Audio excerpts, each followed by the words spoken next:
Hello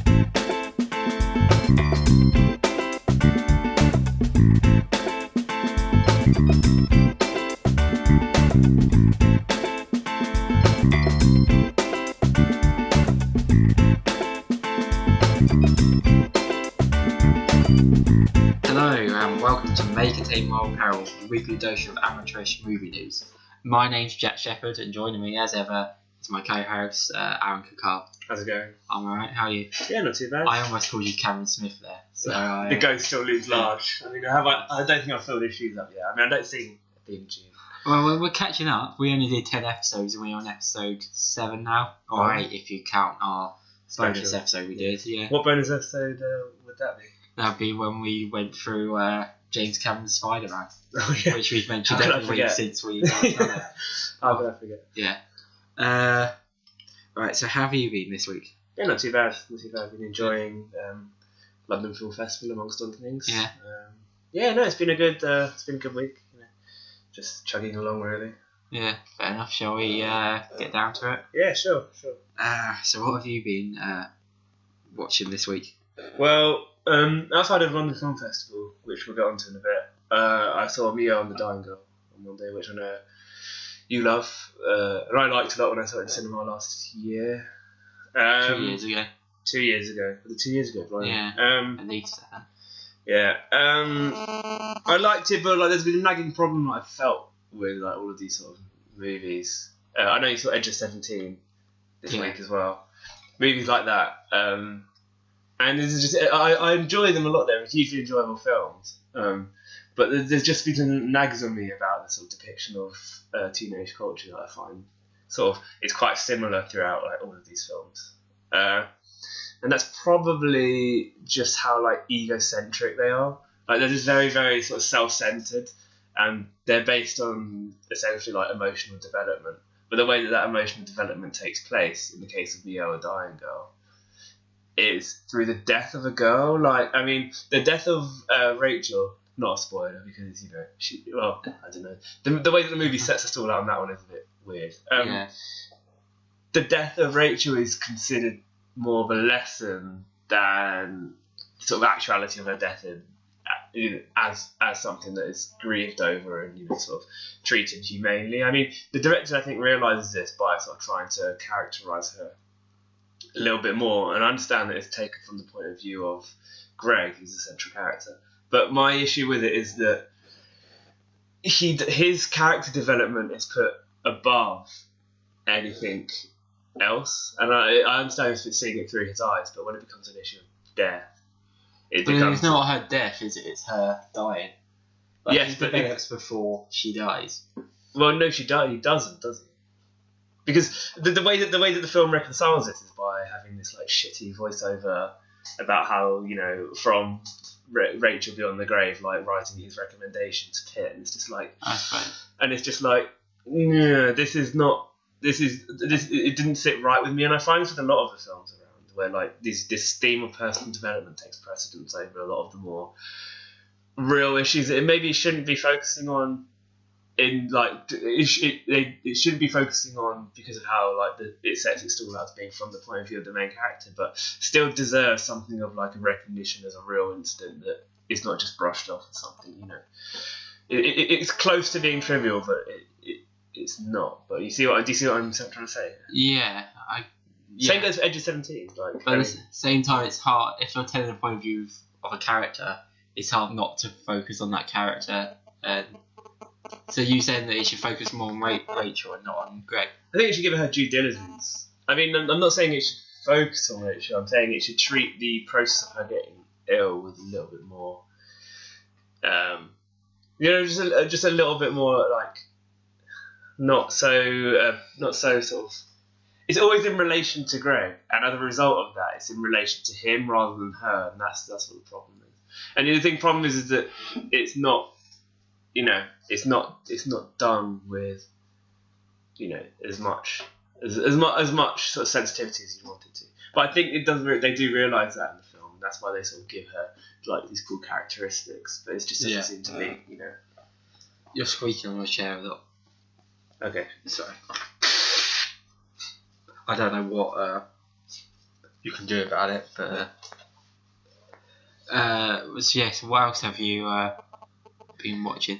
I watched The Master, rewatched The Master, which I've been meaning to rewatch for a long, long time, and it's just incredible masterpiece. Yeah. The thing is, Paul Thomas Anderson is that his films are just so interesting in and of themselves, and The Master proves that, in spite of its sort of ambiguities. I mean, it's a film that prompted a lot of debate when it came out, and I sort of did some reading around it after I watched it again, because it just leaves you with this really strong sort of, like, you feel like you felt something, but you're not quite sure what. Yeah. Because his films are like symphonies, like There Will Be Blood, where it's just sort of like music, cinematography, acting, story all comes together in this like explosion, and it's just perfect. It was close to perfection as you're likely to find in any sort of. I mean, you don't like There Will Be Blood, do you? But, no, I feel that's a conversation for another day. Yeah. But yeah, no. When you praise a film, you do really praise it. Yeah. But these films like this, are films that get you excited about cinema. Like, there's very few of them, so when you see one that really sort of does, it's very rare that you'll see a film like these days where you sort of think, whoa, like, but you sort of lose, like, as I've sort of like grown up, unfortunately, I've lost my sort of, I feel like I'm losing my capacity to be blown away a little bit more, because I haven't seen as many as like certain, critic or whatnot, but like I'm losing my capacity to like truly be like taken off my seat by films, and when it happens, it's just so I just think it's so incredible, like that you can feel so strongly about something like that. Yeah. Paul Thomas Anderson is one of those filmmakers that can. Fair enough. But what have you been watching? I've have you turned your phone off, or like turned it on silent? Yeah. I was just worrying about the feedback. What have I've been watching. I watched 2 Audrey Hepburn films this week. Okay. Following on from what is this? Funny Face. Is this a crush? Maybe I bought a box set, so I'm working my way through them. Mm-hmm. I watched Roman Holiday and Breakfast at Tiffany's. Okay. Roman Holiday, I really liked, but I was really tired and I fell asleep. I fell asleep for 20 minutes, 40 minutes from the end. So I woke up, watched the last 20 minutes, and then went back and watched the 20 minutes I missed. Interesting way. I didn't realise at first I'd fallen asleep. It was only when I realised I didn't really know what was going on. So yeah, that's an interesting way to watch a film. Mm-hmm. I wouldn't recommend it. Did you like the film? I did like the film. I think it ended a bit weirdly. It was just kind of, it's just kind of inconclusive. It just kind of wandered off. And apparently there was going to be a sequel, but then nothing came of it. As often happens. And also, I had it spoiled for me, the ending, by Gregory Peck himself, because I was watching a video way back, and he basically just explained the ending of Roman Holiday. Oh, you didn't think to pause it? Well, by the time he said it, it was too late. So it's like, so you remember Roman Holiday where it ends with oh, okay. Okay, so that's ruined. But yeah, Breakfast at Tiffany's, I think obviously Audrey Hepburn and Georgia Peppard's performances are amazing. Mm-hmm. But the film itself, I don't really feel. I'm not really sure why it's regarded in such high esteem. It's stylish. Yeah, but I suppose it is very different to anything that would be produced at that time. But like. It's not. Sure. Of all the films that were released in, was it 1961? Yeah. I'm surprised that that's the one that's, being held in such high regard. And because of its style, like the thing is, its style is sort of eternal in the film. Like the thing is, when you think of Breakfast at Tiffany, you think about Audrey Hepburn's shot. Yeah. And that's probably what's sort of led to it being so. Maybe, but then you have a lot of that, like Marilyn Monroe films and other Audrey Hepburn. Yeah, but how many Marilyn Monroe films have you seen? Yeah, that's the point. Exactly, that's the thing. Like the style is her style that is transcended her films. And to be fair, she has yeah, she's made a lot of shite. She's not actually a great actress, but like her style is what people remember her for, what made her so iconic. And I think that's true of perhaps Tiffany's, maybe. Yeah, but at the same time, Marilyn Monroe was who she, at least she made herself out to be who she pretended to be in her films. Yeah. Whereas Audrey Hepburn was the complete opposite of Holly Golightly. Yeah. So I think she was well, from her admission, she was more like Princess Anne and the character from Funny Face. I've forgotten her name. Yeah, although her style was she was incredibly stylish. Yeah, I mean, she modelled for Gucci at the time. I think Yeah. Gucci. One of the big fashion houses. So I mean, that's and that was at the time when sort of movie stars were really sort of crossing over that border of becoming celebrities. Really. Yeah. See, I mentioned that first because I remembered it, so I could get my letterbox up. And then as I was talking, I forgot to get my letterbox up. So well, you saw Edge of 17. I did see Edge. Fuck, I need to sign in again. I did see Edge of 17. Well, we've talked about that though. It's a brilliant film. I don't quite know what else to say about it. Yeah. Just, how many times have you seen it now? This is only my third time. Really? Yeah. I thought you'd seen it more than that. No, it's because I didn't want it to I didn't want to nice guys it and see it so much that I get bored of it. So I haven't seen it in about a year. Yeah. And it's held up. Right, I'm gonna have to sign in. I'll just get your letterbox up here. All right. So not related to kind of related to films. I'll bring it back round to films, but I read a book this week. Oh, well done. I know readings for nerds, but I did it. And hey, no. I think reading's cool. Reading is always has been. It's a new book by a young up and coming author. I think she'll do well. It's called Murder on the Orient Express by Agatha Christie. Yeah. You saw the film as well. I saw the new film hadn't come out yet. I saw the ITV Poirot adaptation with David Suchet, which is fine. the book's very good. Because the person who the murderer is so obvious throughout the whole thing. Well, maybe from halfway through onwards, the murder is so obvious that she hides it in plain sight with a twist, which is So you find it and you go, of course it's that. Which is what's going to happen with a whodunit. Well, she is the master of the whodunit. Yeah, they do say that. And this is the only Agatha Christie novel I've read so far. It's very very easy to read. It's only 250 pages. It's actually sold so many books. Yeah, so many. Not that many actually. J.K. Rowling's outsold her with the Harry Potter series. And considering the Harry Potter series obviously is a phenomenon, but it's only 7 books. But then she wrote 20, 30 books. Then they're more niche. Harry Potter's got mass appeal. No, but the thing is that they weren't. Back in the day, Agatha Christie was sort of never left the bestsellers chart. Yeah, but they didn't have that sort of cross generation. No way. Harry Potter does. Yeah. So, I also saw The Glass Castle, the Brie Larson film, which has been savaged. It hasn't. It's got 60% on Tomatoes. We'll go on to Rotten Tomatoes later. But it's not. It hasn't been savage. It hasn't been as savage. I read a savage review from Robbie Holland actually, gave it 1 star. Really? Yeah. I really enjoyed it. Yeah. I found it quite. It's not the best film ever. It's quite schmaltzy and cheesy, but it was really. It's an enjoyable 2 hours, however long it was. But I think maybe part of that was because I was expecting it to be bad when I went in, and it wasn't.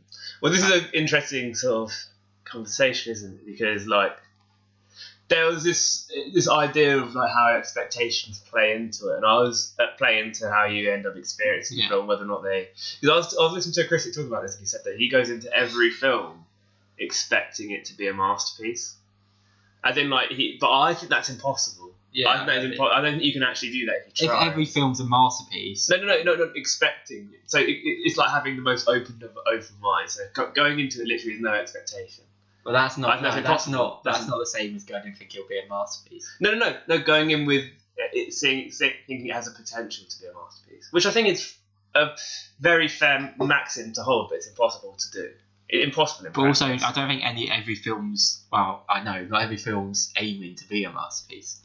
You go and see, I don't know, Jack and Jill. you're not, those filmmakers would never expect it to be a masterpiece. No, but I think as a sort of person who judges movies, which we both do, we both have Letterboxd, it's you should go into every film with that with as little expectation as possible. Yeah, no. But I think it's true. But like, I don't think you can do it. I can't do it. No, I don't think anyone can do it really. Well, what's the point in having journalists and reviewers if you? I couldn't remember the word critic. What's the point in having critics if if everyone should go in with a completely open mind? Because critics tell you what to think. That's true. Yeah, that's true. But then, how does that affect our judgments in comparison to critics? If we read, because critics also listen to other critics. I mean, the thing is, like, the idea of buzz dictates often like a lot of the movies that we end up seeing, right? Yeah. Some like most of the movies I went to go see at LFF, with the exception of the day we went, because we saw the party, and I went to see because of the buzz that was around the films. Yeah. And critics do the same. I mean, the buzz is determined by what strand the films are put in. So, I mean, it's impossible to sort of disassociate yourself from that. Yeah.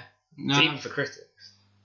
Yeah, I suppose. But there's a difference between going in with sort of a general expectation and knowing specifically what individual critics think and what, how,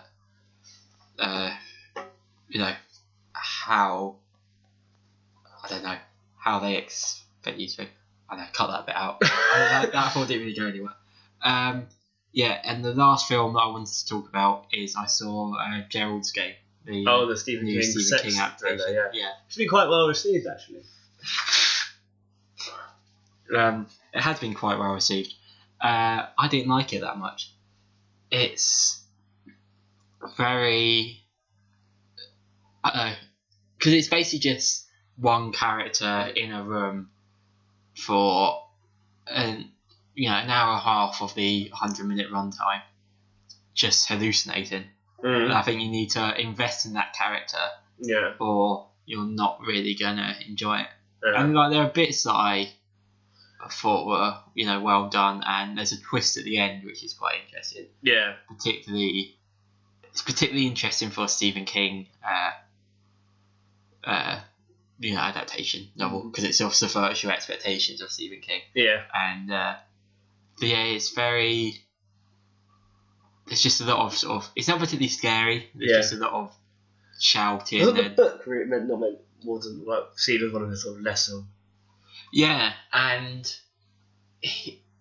people are saying the film's a lot better, but then I looked up the plot of the book on Wikipedia, and it seems more or less exactly the same. So maybe just well written. That's usually the case with Wikipedia plot summaries. So. Yeah. Well, I don't know. Well, maybe people weren't complaining about the plot originally. The plot didn't seem that different, and the plot was sort of my main problem with it. Oh, okay. Like everything else is quite well done, but yeah, maybe it's because it was on Netflix, but it didn't really feel that cinematic. What do you mean? I couldn't imagine seeing it on a big screen. Oh, really? No. Why? Because it's just like a domestic drama about a woman and her husband, and with some sort of gory, horrific elements, but there's nothing really, I don't know, impactful, and it feels quite cheap at some points. I don't know. But I mean, like, there are lots of films like that, though, that make it to cinemas. Yeah, but should they make it to cinemas? All films should make it to cinemas. Well, that's what cinemas are for. That's what cinemas are for, to watch films. Well, yeah, but you've given me that criticism before as well. What? That it hasn't felt very cinematic. Yeah, but I don't think I've used it in the same way. What did I use it for? Well, we'll get onto that because you said it for a film that we're going to watch. Yeah, definitely. So, did you watch any more this week? I did, but nothing particularly interesting. Yeah, no, same. I watched a documentary on Berlusconi on Netflix, which was weird. Was that like 5 years out of date? No, it came out last year. What's he doing now? He's got a fucking massive mansion. Absolutely. Like, the first 20 minutes is him giving a tour of his mansion. He's got, like, a gallery and shit. It's incredible. Oh, so it's not looking back at his present. No, it is. It's looking at sort of... It's called The Rise and Fall. It's on Netflix. But, like, it's literally him talking about his life. It's just good. It humanises him, which is good, which is we often forget. With so is he just like a professional sex pest now? Well, I mean, I'm not going to comment on that. But I also watched a feature-length documentary about Jean-Michel Basquiat, the American artist, on BBC iPlayer, which is coming out with... BBC iPlayer is killing it. To be fair, the autumn season always is strongly for the BBC. For the documentary side of BBC, I think. Yeah. Because you also got Blue Planet coming out, which is also very exciting, which looks, incredible. But, the documentaries, this documentary, feature-length... the budget doesn't seem to be a problem for it. It's just a really, really well made documentary and gives a nice overview of an artist that I don't really know much about. But yeah, sorry. Shout out to the BBC, definitely killing it at the moment with iPlayer, and they're getting a lot of nice American TV over, like the Vietnam War, which is interesting. Yeah. Do you want to talk about the films that you saw at the London Film Festival, which I couldn't join you? Yeah, unfortunately not. You should have come yesterday, though. You really should have come yesterday. Basically, on Friday, I went to see In the Morning Killing the Sacred Deer, which was... have you seen Dog 2? No, I haven't seen any of Lynn Ramsey's films. No, this is Yorgos Lanthimos. Oh, this is... Of course. With Colin Farrell and Nicole. No, I haven't seen that. Is that the one where they're trapped in a house? Yeah, two parents keep their kids in there. No, I know about it. I haven't seen. But his films basically, and The Lobster as well, which is on Netflix. His films are basically genres in themselves. I mean, there's a few directors that do this, but his is sort of he's a ridiculously talented filmmaker, and his films make you feel really sort of on edge and unsettled. In this film, more than any of his other films, where he does that. And it's about basically Colin Farrell, the surgeon, who has a lovely family and kids. Wife played by Nicole Kidman, who is killing it at the moment. Did you watch Top of the Lake, that TV show? Because I didn't. No. Apparently, that was very poorly received. Was it? Yeah. Do you I didn't really pay attention to TV. No, it's because I can't remember. Yeah, I just the ratings dropped massively after the first episode. It's Jane Champion, isn't it? He's very experimental. But the first season, because this is the second season, and it's the first season she was in. Yeah. The first season was really well received, and then this season, not so much. She is quite she's not a commercial filmmaker whatsoever. It's interesting that BBC would do a TV show like that. They always do that though. BBC they always have one series where they sort of try and be HBO, or co-producing HBO. No, I think they do quite a few like that. Do they? Tom Hardy's show actually was pretty sort of. Tom Peaky Blinders is a bit like that. But everyone loves Peaky. Peaky Blinders is a broad appeal, I think. To it. But a lot of HBO shows a broad appeal as well. Game of Thrones. Ballers. But then sort of the HBO shows. Ballers is great. I love Ballers. Mass appeal. Yeah, definitely. But they take risks HBO more than sort of any other. Yeah, but also BBC have an edict to, appeal to niche audiences. Definitely. So. Through their lesser known, through BBC 4 though, rather than 1.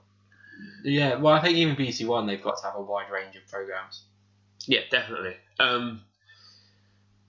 So back to Killing the Sacred Deer. It's basically Colin Farrell is a surgeon who has a lovely family, and he is he hangs out with this boy.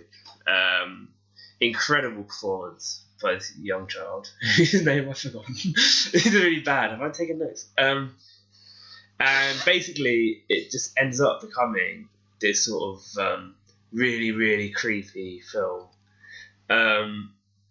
It's just this really dark, leaves you feeling dirty inside. It's basically... Don't tell me what happens. I'm not going to tell you what happens. It's not going to tell you what happens. But I read this thing and basically seems to sum up his style. Is that the most reflective knock against the mordantly debased films. They are disturbing of his.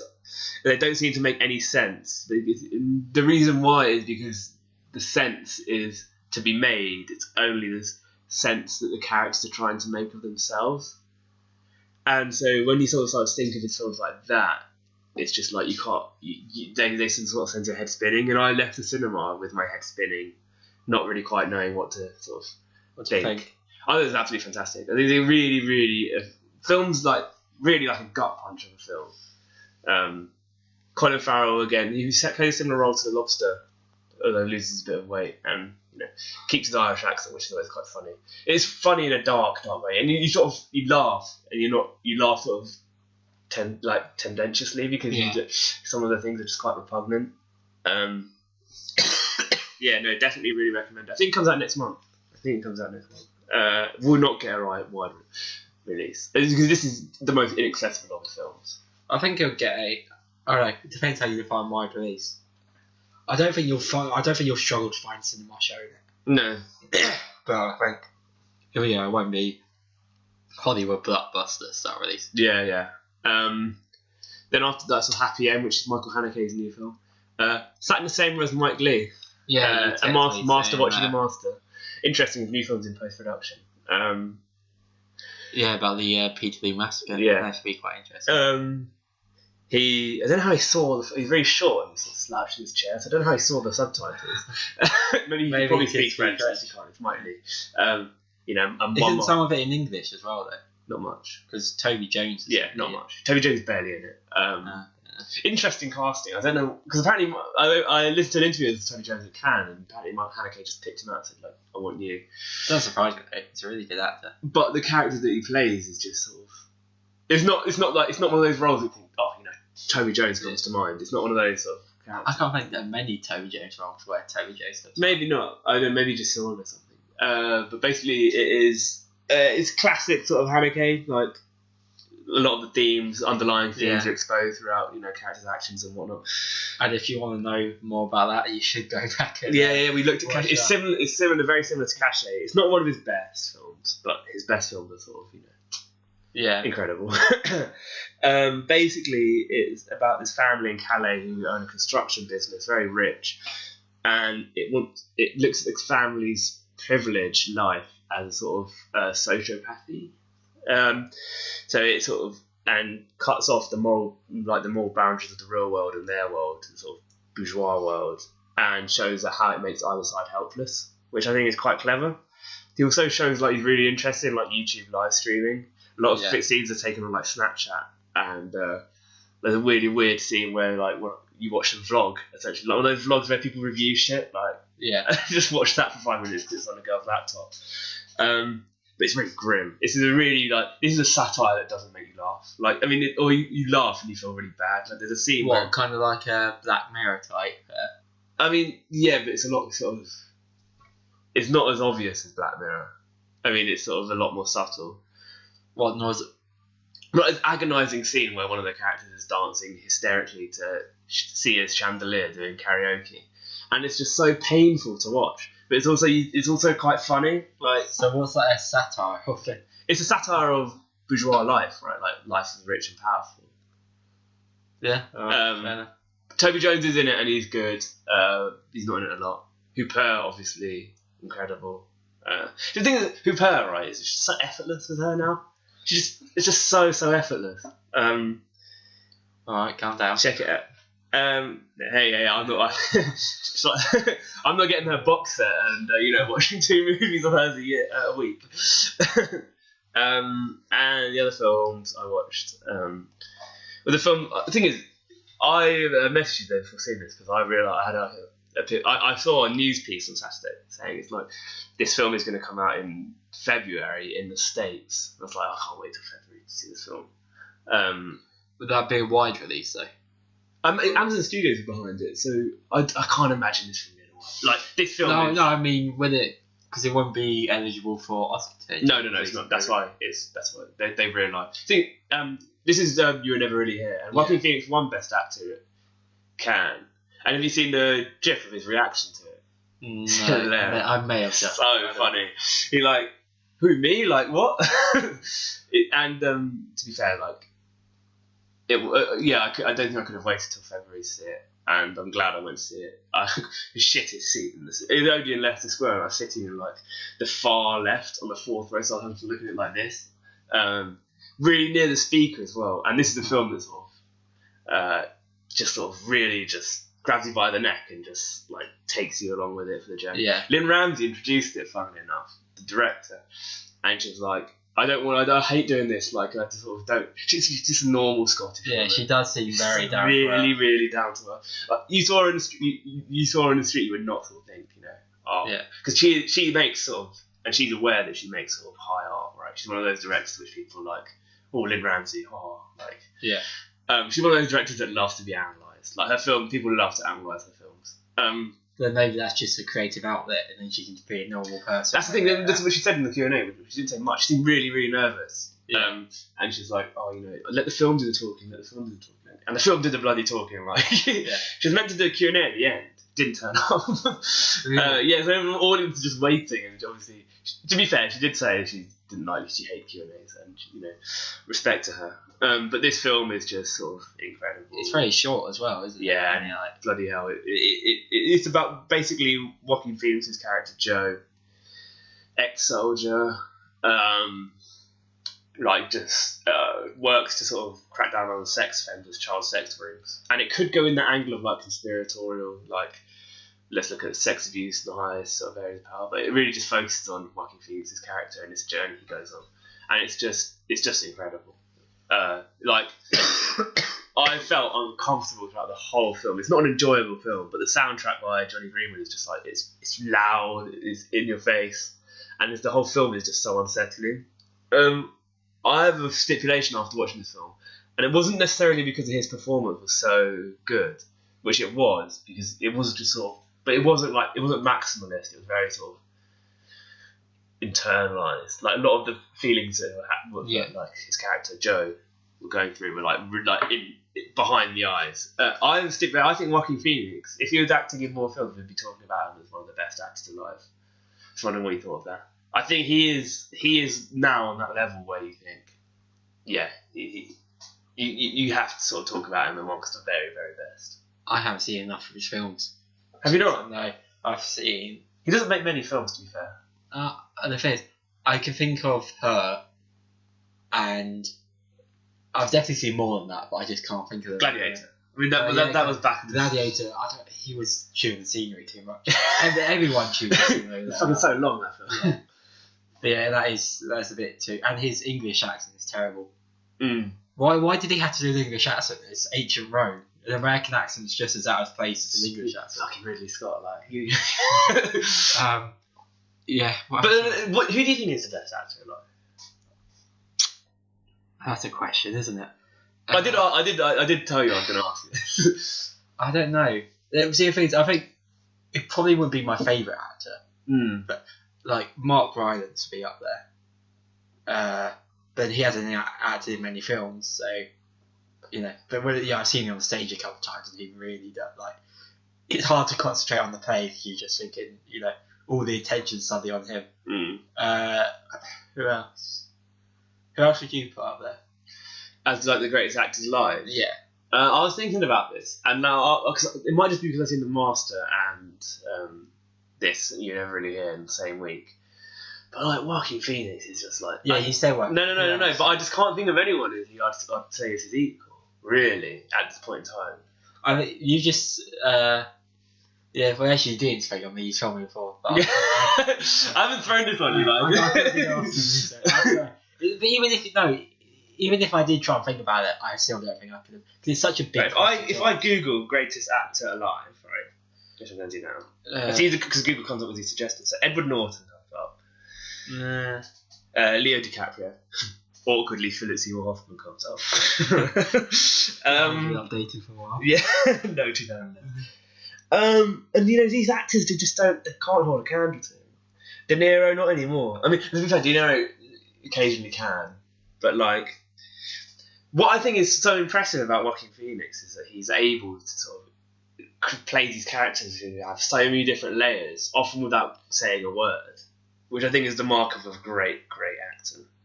But the same, surely a really good actor, you won't notice how good he is because you'll just be so absorbed by his character. If you're thinking, oh, he's really good at acting, surely that sort of shows he's not as good as he can be at acting. Does that make sense?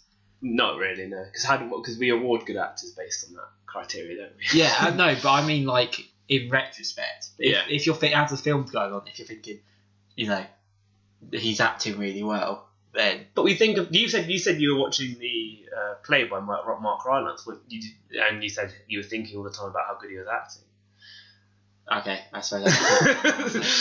But I'm just looking at the list, right? Rowan Atkinson's on it. I don't know what this list is. Rowan Atkinson's on it. To be fair, Mr. Bean. yeah. Kevin Spacey, no. Daniel Day-Lewis, no. Tom Hanks, no. Woody Allen is on here. Ben Kingsley, no. Dustin Hoffman, maybe. Yes. And yeah. Okay, this list is fucking shite. Jim Parsons is on this list. Steve Buscemi. But the thing is that I think there's a proper like the shortage of like actors in Hollywood that you think like can knock it out of the park now. Because the actors that have sort of plied their craft to become A-listers, right, are so in demand now that they sort of I think exert a little bit less effort into their performances. Yeah. I'd go as far, you know what I mean? Yeah. They sort of, you know, I mean, it happened to Bradley Cooper, didn't it? Yeah, well, that's why I said Mark Rylance, because he's still very much. Yeah, the thing with Mark Rylance is that he isn't challenged enough in the roles that he chooses. He doesn't choose challenging roles. That's the thing I put against him. Not on screen. Yeah. On stage he does. Yeah. Like he played Olivia in a production of 12th Night. Yeah, I mean that's ambitious. Like, I haven't seen that, and nor would anyone who doesn't. No. Well, it's on. I mean, I think theatre acting you have to sort of put aside for. Yeah. But I think he's going to go the way of. We're going to be off topic now. I think he's going to go the way of sort of Ian McKellen in that he hasn't started appearing in big films until quite late into his career. Yeah. He's going to skyrocket too. Yeah. Well, he's already started. You know. Yeah. But you were never really hit incredible. Probably. Yeah. Again, like the thing is with these films that have left the theatre just sort of head spinning, like, oh my god. She did say, Lynn Ramsey, before the film, you might take a walk after the film. I took a walk because I needed a bloody walk. Yeah. It was so like seeing it in the morning at 11 a.m. and on a Sunday morning was just sort of. It's just a head trip. It's just so much happens. There's so much going on here, and I think Lynn Ramsey again, like, because you heard about the Jane Got a Gun controversy. Yeah. She basically didn't turn up for the first day of shooting. Was that her that directed it? No. She didn't turn up. She left the project. Creative differences. Oh, well, so she was going to do it. Yeah, well, she demanded full creative control because, to be fair, in all of her films, there's a clear, Tilda Swinton put it best. She said, like, she's one of the directors that, creates sort of films that just wouldn't be there if she wasn't around to make them. Yeah. And yeah, that's this film just cements that, really. Finally, that's Zama, which is a film about Don Diego de Zama, set in the 15th century. He wants to go to Buenos Aires. He's a diplomat. Lucreta Martel is a good director. I saw her short film, The Dead King, which apparently got her famous in 1995, and The Headless Woman was a while ago. She introduced the film with an interpreter, which is pretty cool. It's just like, this is set in a time when the borders weren't clearly defined, something like that. And she did a Q&A afterwards where she said... What country is this? Argentina. It was quite funny. I think people started laughing at the beginning of the film. You know when they introduce the film and like the production companies come up? Yeah. It literally for 5 minutes the different production companies came really? up. And I started laughing. I was like, how many different people made this film? But generally, indie films have a lot more. Yeah. Because they have the distributors and the makers. Yeah. And she basically is this really impressionable film, really, really good. But it sort of takes, it follows this character, but it's just, I don't know, it's difficult. This is one of those films that you don't know, you can't really easily explain. Yeah. I know I've been talking for a long time, so I don't have to explain it. But we both saw the Meyerowitz stories this week, didn't we? Oh, yeah, I thought we were going to do that at the end. Okay. But that's okay, cool. Well, we both went to the London Film Festival on Wednesday for 3 films. Shall we go through them one by one? Which is probably going 2 at a time, can we? I think we should say we're in the main event now, or main feature territory. Yeah. So you can put that in your notes when you listen to this. Well, first we saw The Party, didn't we? We did see the you party. chose. I did choose that. You weren't that impressed by it. I don't. What rating do you give it on Letterboxd? I didn't give it a rating. Oh. I give it 2.5 star in retrospect. Alright, that's not poor then. Okay, 2 star then. 2.5 stars. Alright, you did make. I mean, 2.5 is fair. So, what's it about? See, I don't think the description that we got given in the BFI program was very good. I didn't see the throat reader. It said that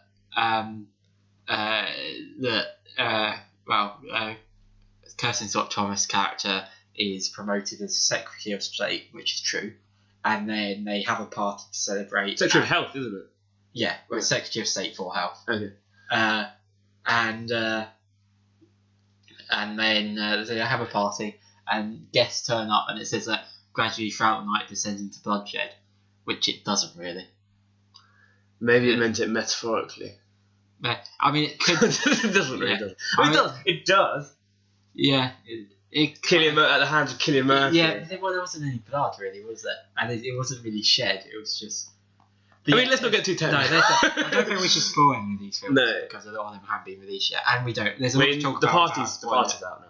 Yeah, the parties and obviously Meyerowitz choices, but I still think we should refrain from, speaking about them. Speaking about spoilers. Okay. You made an interesting point about that there's no need for it to be in black and white. No. Which is very true. But then, which yeah, I completely agree with. Why do you think it wasn't black? Like, what do you think she was going for? I don't know. I don't know what I can ask. So many why questions to be asked. Why was it made? I think it was very different to what I was expecting. But yeah, the black and white thing did annoy me. I said to you before the film, this is going to be a film about loads of rich white people arguing, isn't it? And it just proceeded to confirm that. Yeah. About this. It's like, thank fuck it was only 65 minutes long. But at the same time, I feel they were. The film was aware of that, and it sort of took the piss out of that. Yeah, but only through its own. I do understand that. Yes, it was aware that it was sort of corrupt criticism of the middle class, but it only proceeds to criticise it through the eyes of Patricia Clarkson, who is again sort of exactly the same thing that she's criticising against. I mean, let's not forget she's married to the main object of her dissatisfaction. No, they're not married. They're just. Oh, they're together. Okay. Yeah. Well, she's with this sort of guru, isn't she? But at the same time, I feel the fact that you've got a perfect sort of harmonious couple in Timothy Spall and Kirsten Scott Thomas, but at the same time they're both having affairs, and then you've got the lesbian couple who are trying for a baby, which seems like a very middle class thing. I don't think that's middle class. No, but the way they sort of go about it. I think the fact that she's a gender study, like she's this professor of not gender studies, but some sort of. Maybe Patricia Clarkson says, "Oh, you do gender, like you're not a real academic," and then she's like, "Actually, I'm a professor in like some sort of subset." And then you've got the banker as well. So it's like I do think it's very aware how inconsequential the characters are. And how sort of like how unrelatable they are in a way. But at the same time, they're. No, I don't think they're meant to be unrelatable. I think we're meant to look down on them because they're all very rich and doing jobs which a lot of people don't like and are pretentious. Well, was pretentious about being an academic? I think being an academic in gender studies is quite pretentious. But Timothy Spall is an academic. Timothy Spall plays an academic who emphasises logic. And then he uses that to. The thing is, what I didn't like about that film is okay. Yeah, it does. I don't think it looks down on the middle class at all. I do think it diagnoses some problem in the individual characters, but those problems aren't related to their middle classness. The class is separate to it. Also, when you think about why it is being critical of the middle class, who's going to be watching this film? Yeah, that's true. But you say that you can say the same about plays. Who's going to be watching plays? It's going to be the middle class. That's true. It doesn't stop every playwright literally criticising. But this isn't a film. This isn't a film about the middle class. This is a film about people who have problems, and sort of it all comes out in this party, right? Yeah. A lot of the moral I understand the inconsequentialism thing is true, but like ultimately, like what comes of it, like. Well, we don't know because it stops before Exactly. anything can. But that's what's interesting. You mentioned it was like Pinter, right? I thought it was going to be. I said that before. I didn't say that afterwards. Yeah. I don't think it was as much like Pinter as I thought it was going to be. Mainly because it didn't descend into bloodshed. No. That's the big Well, it sort of did. thing about Pinter. It's all threatened to, I feel. And it's called, the fact that it's called The Party sort of hints at Pinter as well, because one of his most famous phases is the birthday party. I just think, like... which is kind of about the same thing as this was. Yeah, I just think, like, it's just a nothing film. Yeah, I don't... Well... The Guardian called it a film, right? The Guardian called it a film for our post-Brexit times, which just made it even more, like, annoying. But they say that about every film. They say that about Dunkirk, so... Yeah, well, the Dunkirk argument was quite convincing, even though it started making it before Brexit. But No, I do think it was... The narrative is very well told, like how it keeps on sort of twisting and changing, and, like... Did you ever have any idea what was going to happen next? No, I didn't care enough, and like I wasn't invested enough in any of the characters. Oh, well, I think that reflects more on you than on the. Well, no, let's have a look at our central character. Kristen Scott Thomas. She's just been appointed Secretary of Health. Great. She's cheating on her husband. Or it seems like that. Timothy Spall is not funny in this film, but he's not meant to be, really. Well, I mean, judging a lot of people are laughing at some of the things he was doing, and especially at the beginning of the film where he's playing. He was quite, that was funny. Do you not find that funny? No, because these are just people that like confirm. Not they play stereotypes, and there's nothing surprising about them as a result of that. You know that they're going to be morally corrupt. Oh, you know that that their professions are going to try and say something about their social position. You know that like a lot of the things that they're passionate about are reflective of the sort of flimsiness of middle class preoccupations. Like you know all of this. It just continues. It works around those expectations. It doesn't. It doesn't. It does it like how? because you assume that it then has a basis to work from. Like it's but it doesn't work from that basis. What does it do from what does it do? What do you mean? What does it do? I mean, you say it has a basis to work on. Yes, it has these sort of caricatures. Yeah. But what does it do once it has those caricatures? It does exactly what you expect it to do. I didn't do what I expected to do, and you're in the minority with this film as well. Like the ethnic minority as well as the bloody as well as the critical minority. Oh, you're not playing that card then. No, but I think it's a film made. It's one of those films. It's just sort of it'll be forgotten about in a few years' time. No one will look back at it and think anything strong. It depends what happens to it as director, because it's her first film. You can't say that. Nothing. If something comes with that director, then people have seen the back of that film. And the fact that it's her first film, she managed to get the cast she has, it's pretty impressive. Yeah, definitely. People obviously liked this film before it was made, so yeah. It has merits. It's just like it just doesn't seem. It just seems to me like not really sort of. The type of people that are going to enjoy the film. You know why they're going to enjoy it. I'm just not one of those types. Well, yeah, I feel you more resent the type of audience that's aiming for. No. I don't resent the type of audience. I just think I can't like it from that perspective. It's just difficult for me to grasp. It's difficult for me to because there are films of like white people arguing, which I like a lot more, like Carnage. Like the Before series. That's a bit different though, isn't it? But it's still white middle class people. I was going to think more of Carnage, which is a little bit similar to that, which is Polanski's film about 4 people in a room arguing about their kids at school, really middle class people. That's a lot better because it's snappier. Then again, it is, like you said, it's a debut feature and it's Polanski. But yeah, no, I think it is. It's just I don't have a problem with what I mean. I love Woody Allen films, and they're always about fucking bourgeois middle class people. So it's not the film being about middle class is not the problem I have with it. It's just the way it goes about, like sort of unfolding these things that are just so not not interesting. Well, I think that's It's like when Cillian Murphy got into that toilet and locked the door behind him, I knew he was going to take out some cocaine because he's the banker. I just knew that was going to happen. It's just like, but that's sort of inconsequential to the plot as well. Like, it's just again, well, it might explain the way you work with this stereotype. He's a stereotypical banker, but I don't really want to spoil it. But there is something else about his character as well, which is explored. He takes something else out of his pocket as well, and then that becomes a recurring MacGuffin throughout the film. Yeah, Patricia Clarkson was the film's bright spot. She was very good. Yeah, she was really good. Kristen Clarkson was always excellent. The performances were great. Yeah. I mean, I'm not a massive fan of Timothy Spall's performance, but I don't think he was really sort of given that much to do. No, really. Well, he sat on the chair for the half of it, doing nothing. I mean, it was okay.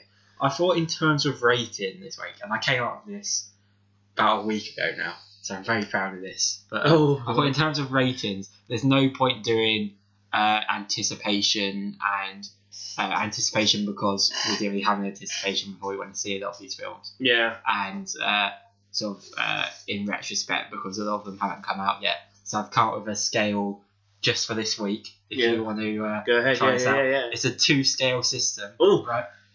I called it London or Bundon. So if you like the film, you give just going to divide it into 2 then? Yeah. So if you like a film, you give it a London. If you don't, you give it a Bundon. Okay, Bundon then. I'm going to say London for this film. Okay. But I didn't love it, but I feel I'm being. I feel this happens a lot with us. Is that no matter what we think of a film, if someone has a strong opinion, the other one will take the opposite stance and just argue. I don't have a strong opinion about the film. No, I'm trying to take what I could get from it and just use it. But I did like it. Okay. I did like it. And we should also mention that this was a film that you said it felt like a television film and should have been in cinemas. Yeah, no, it did. Yeah, not because it's uncinematic. That's what you said. Did I say that? Yeah. I don't think I said that. But okay, even if I did say that, the thing I think why it should be a television film is because it's just. And I do think everything deserves to be seen in the cinema, right? And we've seen that with sort of, Mindhunter, which is a David Fincher TV show, was also playing at London Film Festival on the big screen. I think everything deserves to be seen on the big screen. I just think, from my own perspective, paying £5 to see that when it would have surprised me to see on TV on a Sunday evening, is where I was at. I think the scope, and it would have reached more of an audience through TV. I think if it's the audience that it's aiming at, I think it would have reached more successfully through TV. Well, it's probably gone on TV eventually. Yeah, definitely, it definitely will, because it has written all over it, right? It has ITV on the side. No, BBC Two on a Sunday evening, written all over it. Yeah. That's why I think it felt like a TV movie, and it's short enough as well. Yeah, exactly. Yeah. But I do hold by. I think everything deserves to be seen on the big screen. Even EastEnders, Well, that's the bit. EastEnders Omnibus on the big screen. Rather you than me. Okay, so after the party, we saw Redoubtable, or that Redoubtable, as it is in inexplicably.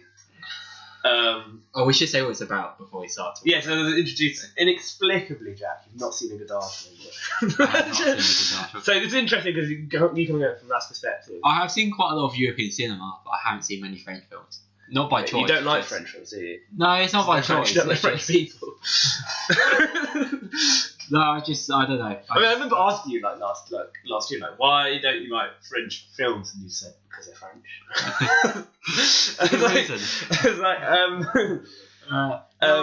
Did I say I don't like French films? Well, I remember most of the French films I've seen, I've liked. Yeah. I just haven't seen many, purely just because I haven't really seeked them out.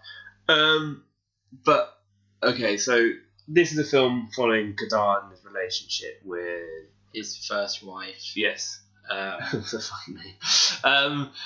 Played by Stacey Masterton. And I really, really like the film. It's more about her though than it is about him. Yeah, definitely. I think it's Because you said it was, well, you pitched it to me as a Goddard biopic. Which I think is what it said in the programme. It is, and it is, but it's much more not a biopic, her It's much more about her. It's kind of a biopic. I think it's a snapshot of Goddard at his most volatile, I think, when he went through his Maoist phase. And it starts when he ends production on the Chinoise, which is a film about the Chinese.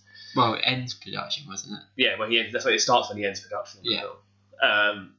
And basically sees his sort of Goddard's descent into sort of self-aggrandizing, like, twat, really. Yeah. It doesn't paint him in a very good light at all. Well, the thing is, he alienates everyone around him. That's true. And he kind of emotionally abuses his wife. Yeah.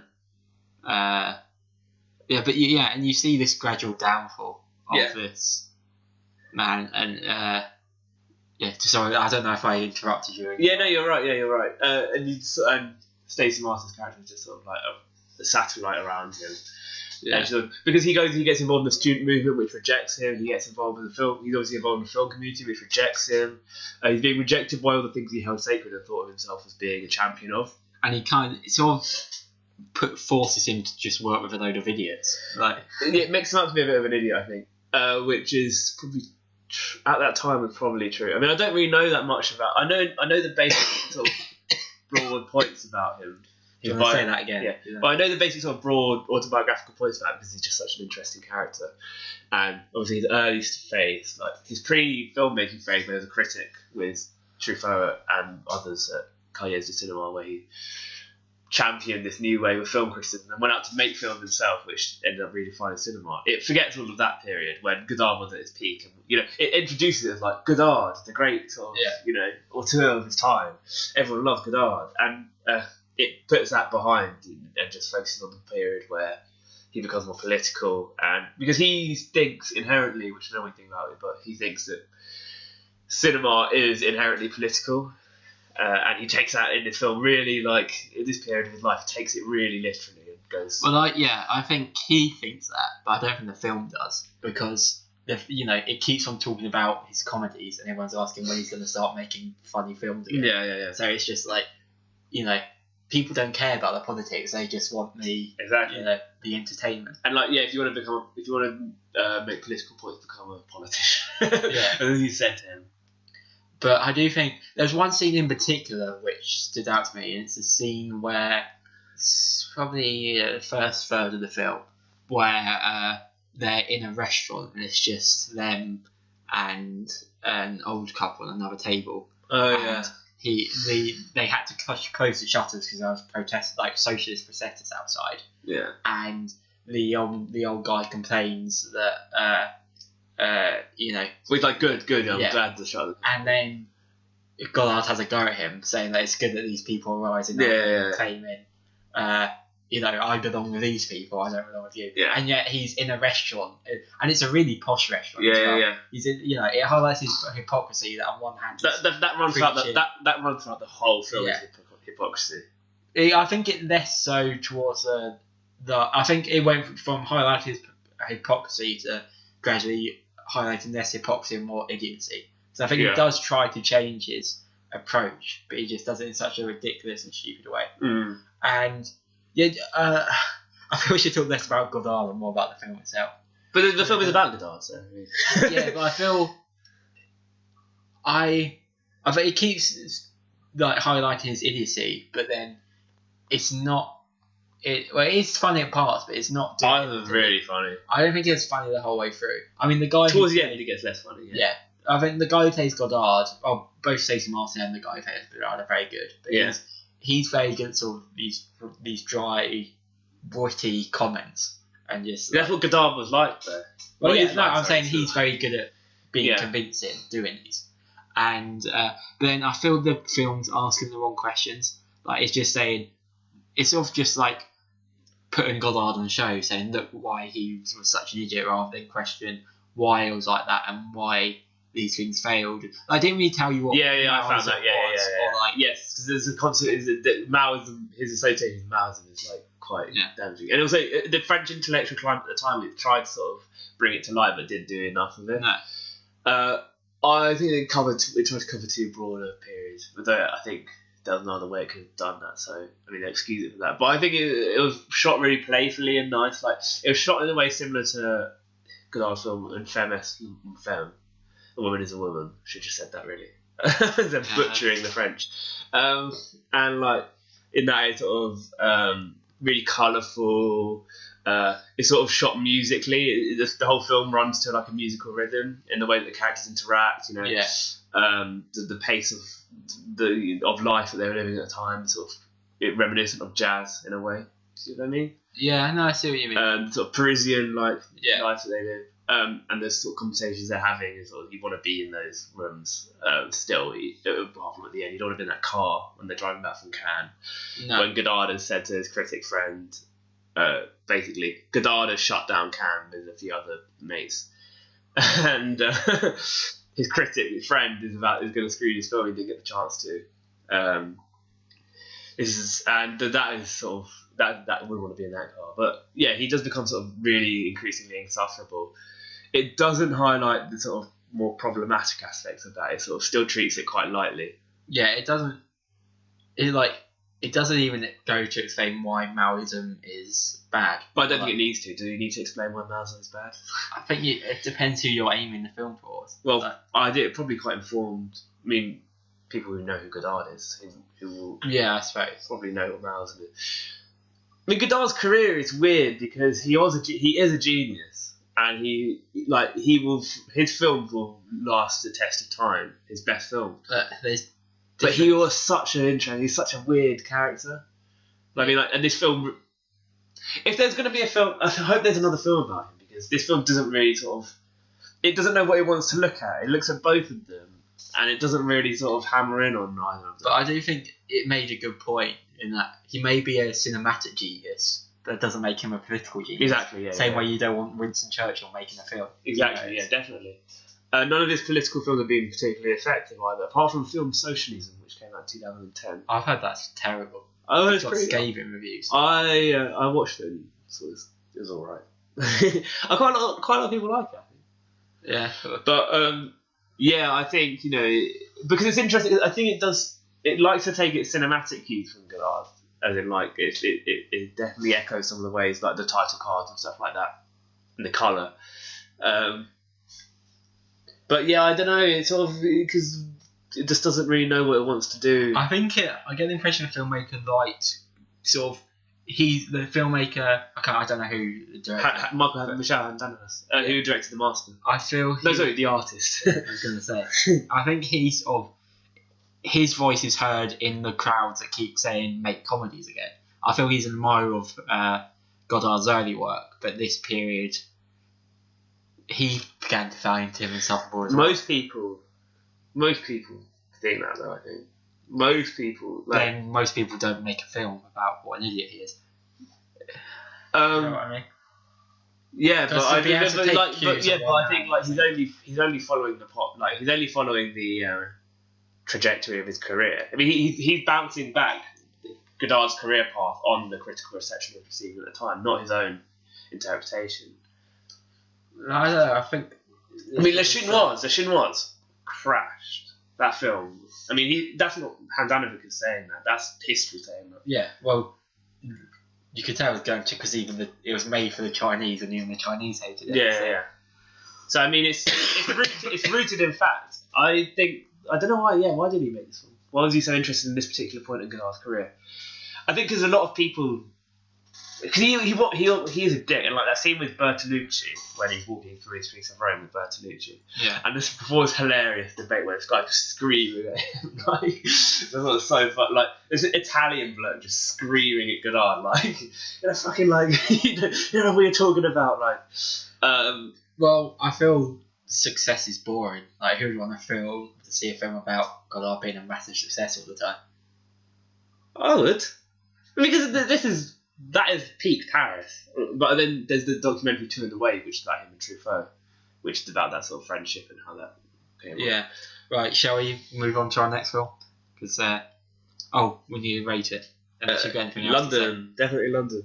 Yeah. I'll say I'll say London. It's teetering on the edge of the two. I'd say yes about. Okay. So next we saw Brawl in Cell Block 99, which we didn't mean to see. It's kind of a last minute decision. Yeah, because BFI. We just talked quickly about the organisation of this festival. And fair enough, I did get one in the cinema. I thought the review it wasn't. But bloody hell, man, they need to sort it out. You know, the day on Friday when I went to the festival, the entire system was shut down, so I had to pay in cash, Really? which is fine. I have no problem paying in cash. But your entire system should not be shutting down. It's a problem. It's so badly organised.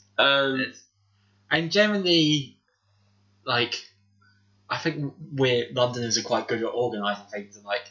Yeah, but then before we go into the film, what did you think of the festival itself? The atmosphere, the programming, the general festivalness of the festival. It didn't really feel like a festival. Well, it's the only festival I've ever been to, so I can't really. I haven't much to judge it against. Yeah. But yeah, it just felt we were going to cinema a few times. Also, it was during the day on a Wednesday, so it wasn't going to be the busiest. And we didn't get sort of press passes to go to the events and stuff. So I mean, from that perspective, it's obviously sorry, it's obviously not going to feel like as much of a festival as if you were sort of on the red carpet doing coverage. Yeah, but yeah, it was an excuse to see some good films and some not so good films. Exactly. Yeah. So yeah, well, this was a kind of an accident that we went to see it, and I'm really glad we did.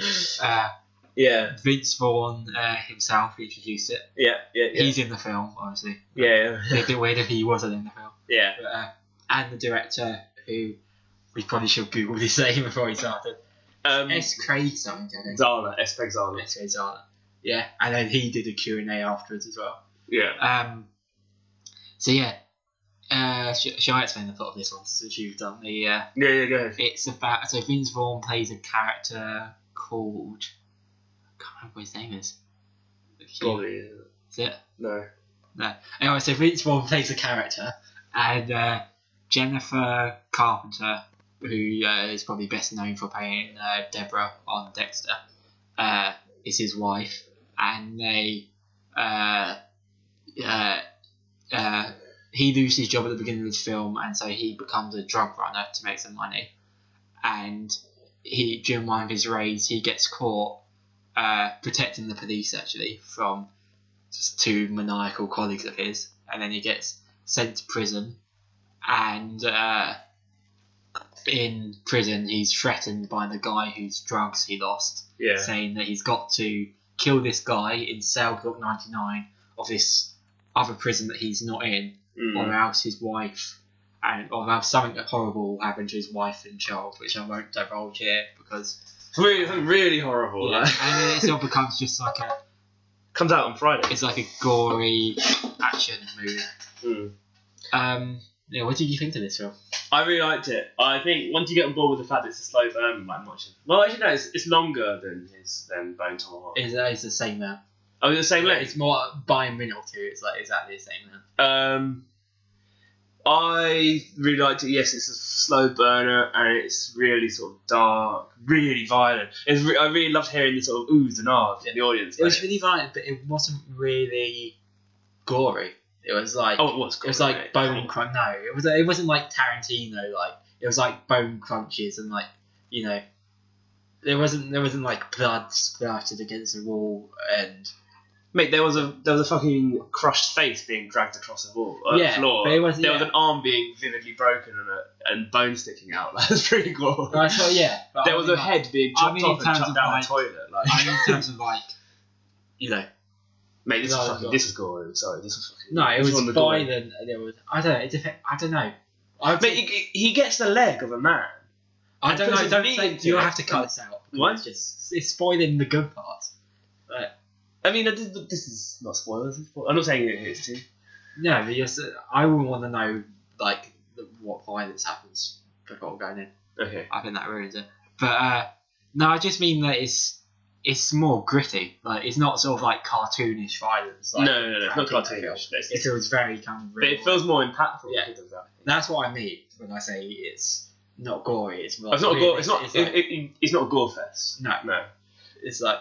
It builds and the violence sort of comes in crescendos. Like it really sort of comes in and just really like when it happens, you're like, oh god, and you heard that around the audience. Yeah. Well, the first fight, it really goes in, thick and fast. Yeah, definitely. But then I think after that, you know what to expect, and I do at least, and I didn't find it as.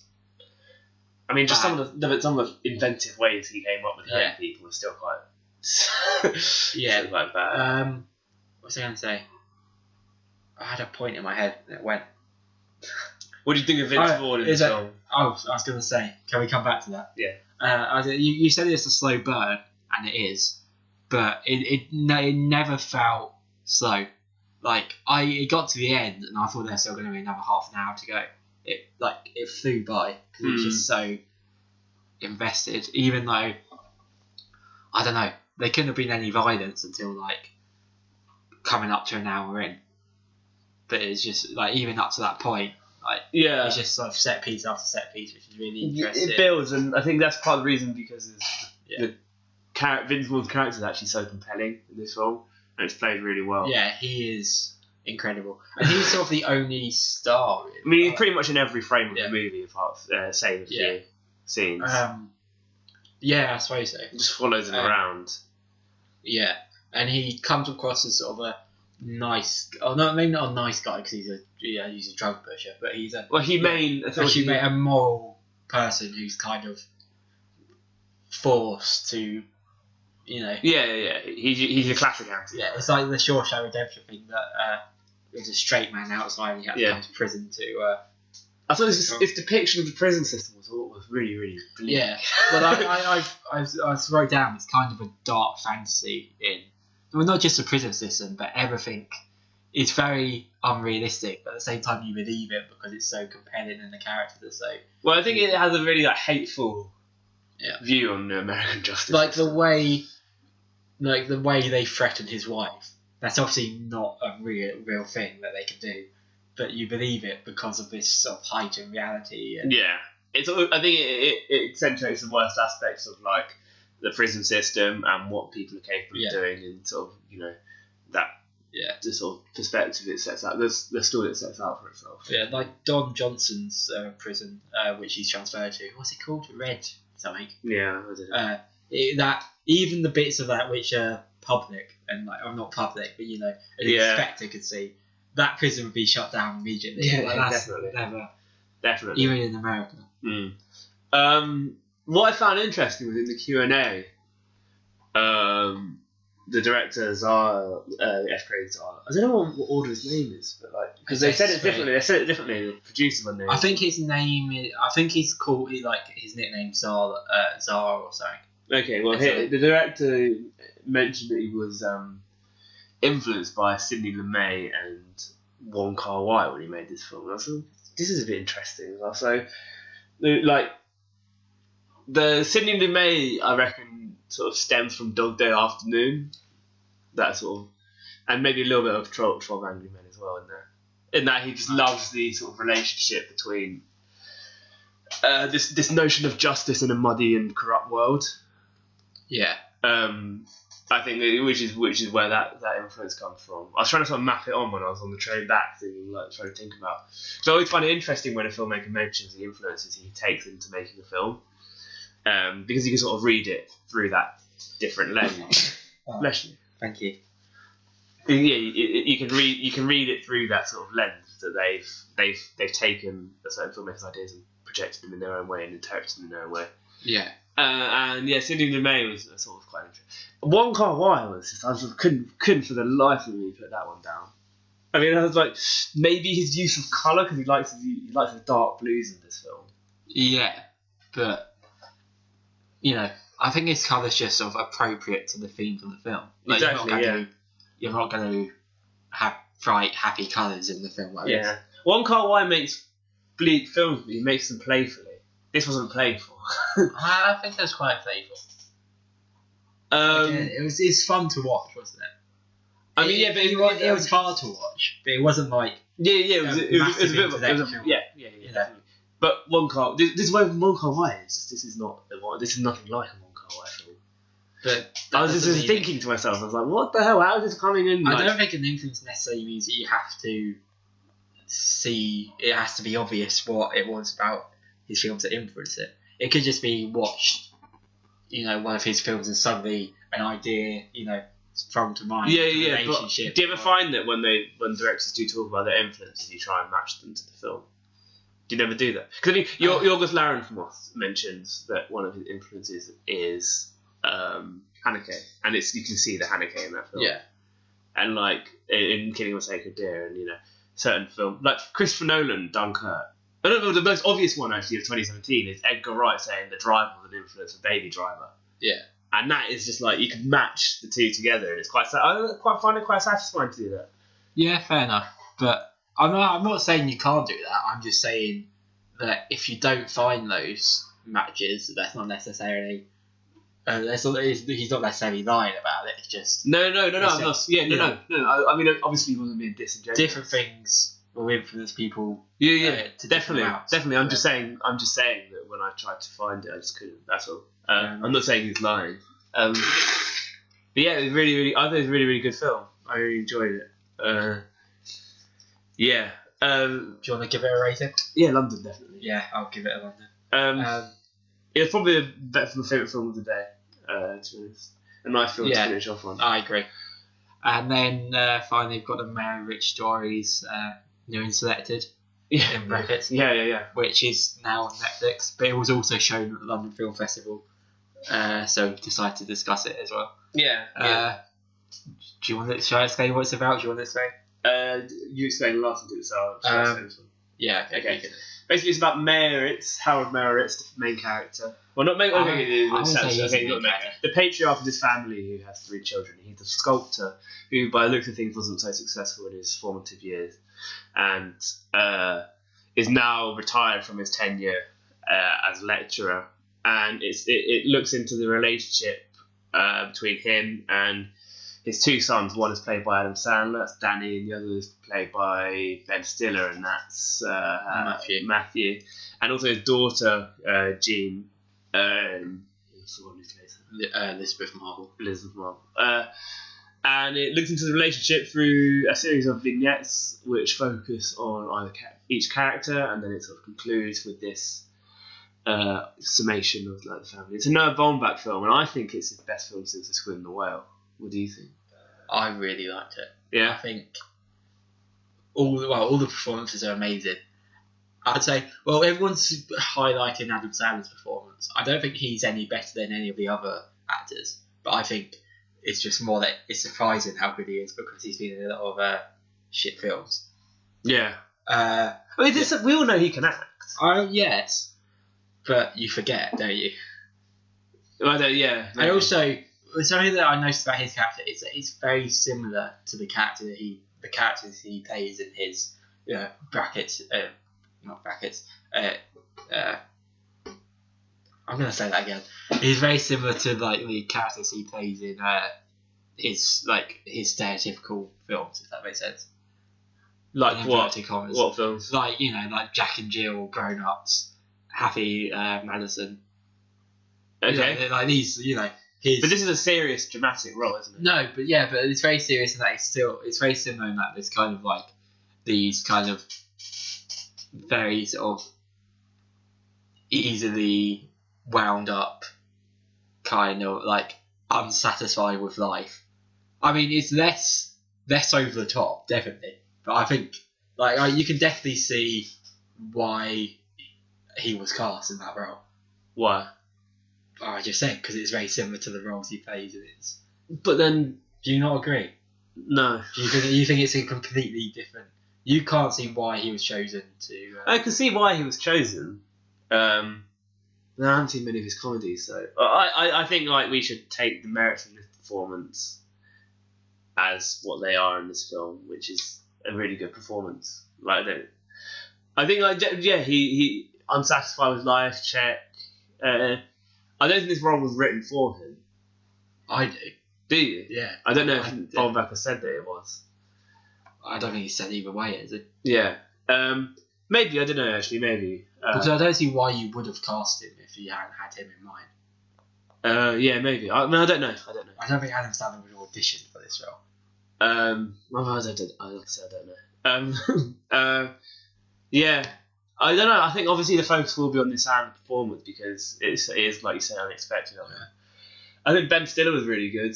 Yeah, he was really. And Dustin Hoffman in particular was very. I think okay, yeah.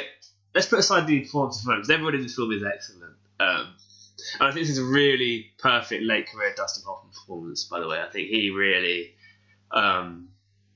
he can really inhabit this character in a way that he's done previously in his career, but he can bring a sort of worldliness to it now, which I think is really quite. He's funny. He's so funny. His running, the way he runs in this film, just crack me up every time. Well, you believe that because he's a failed artist who's surrounded by colleagues who became more successful than him. Exactly. So you understand his sort of resentment. Yeah. And like he meets Sigourney Weaver at the beginning of the film, and it becomes an anecdote that he tells again because it's like this touch of fate that he's got, and then but at the same time you're told before you meet him, and then multiple times throughout the film what a poor father he was, and so there's kind of this dark element like hidden behind this sort of likeable quality you see on the surface. Yeah, I think. Yeah, well, because Noah Baumbach films generally tend to focus on the same thing, and that's New York bohemians having family problems or having life problems, in sort of whether it be a midlife crisis or like a graduate. I've seen like all one of his films, and that seems to be the general theme, like rich people. Like he basically makes Woody Allen films in the 21st century, I think. And this film like looks at the crisis of later age, but also how that reflects on the family, right? Like how one person's sort of general egocentrism and like failures have impacted his family. Yeah, I guess so. And I think what's really interesting about how this film does that is it does it in a way that he gets ill, Dustin Hoffman's character, and it brings a family together, but in a way that you're learning more about the family and the types of characters they are through the the background things that are bringing them together, the situations that are bringing them together, like pull out the strings of like what holds their relationships together, which I think is quite clever. So like you learn a little bit about the relationship between Danny and Matthew through the way that when Dustin Hoffman's getting increasingly ill, it brings them together in new ways. And that it sort of brings out more like richness in their relationship, which I think is really quite satisfying. I found. No, I think there's again it sort of shows how sort of dark Dustin Hoffman's character is that it takes for him to become ill to bring the family together. Yeah, but then Ben Stiller's character is quite interesting because he's at one point entitled and another point entitled in spite of his father, despite his father propping him up as being sort of the one he's most proud of. And as the film goes on, you sort of realise that it's the sins of the father. Because he's the reason why maybe I don't know if this is a spoiler cut out, but the reason that all the characters are how they are is because of how Dustin Hoffman's character saw them, even though a lot of the time Dustin Hoffman was wrong in the way he interacted, like the way he remembers things. A lot of the time he was wrong, and because of that, like he's also been married 3 times. And the relationship between his wives and the children. I don't know. Yeah, it was really good. I really enjoyed it. I think like there's that scene where we're gonna go back to performances because that's like the thing that really stands out. Like there's a scene near the end where Adam Sandler and Ben Stiller are apologising to each other, and it just descends into a fight. Which and it's a ridiculous scene in that it can do that, but at the same time it's believable because like the passion that they show and the their interaction, you can see why it goes in that direction. And like Well, you know, I have a bit of a weird relationship to films which don't really have much of a plot and are just sort of character driven, which this is. It's not. But I think I'd never understand why you separate the two. What do you mean? Like, on one hand, having films not so much of a plot, on another hand, having characters driven. This film is both, surely. I mean, characters drive plot. Yeah, well, so... no, but it's much more. It's a character study. That's character study is a genre. No, I don't think it is. The best films of any genre are ones which have characters that are fully. Yeah. Tell me a good film which doesn't have well realised characters. And if you say Dunkirk, I'd say that that belongs in a separate. I'm not saying it's not, but it doesn't focus on the characters. This is focused on the characters and exploring what makes the characters tick, whereas other films aren't so much about that. Like, I know Baby Driver is not focused on why the characters are the way they are. It's focusing on, right, this is the characters at this point of your life.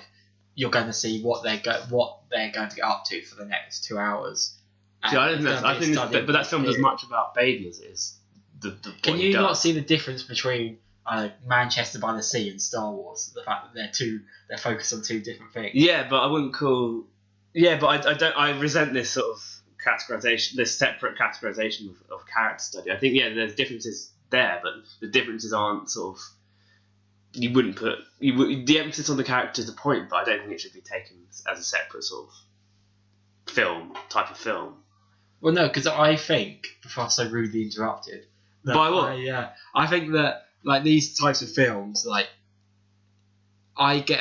whether I get along with it or not depends on how interested I am in the characters. Like this, I really like because I found these characters really interesting, and I could watch them for longer than the 2 hours we're in their company. Was it 2 hours? Yeah, or just 1 hour. 50, yeah. So. But then you like Manchester by the Sea and Boyhood. I don't really like because I didn't find the characters interesting, and I didn't really like, particularly Manchester by the Sea. I found the characters very hateful, and I just didn't like them, and so I didn't want to spend 2 hours in their company. But with any movie, can you say that? I mean, liking the being invested in the characters is a fundamental part of enjoying any movie. No, I don't think so. So there's movies that are good that characters you don't invest in.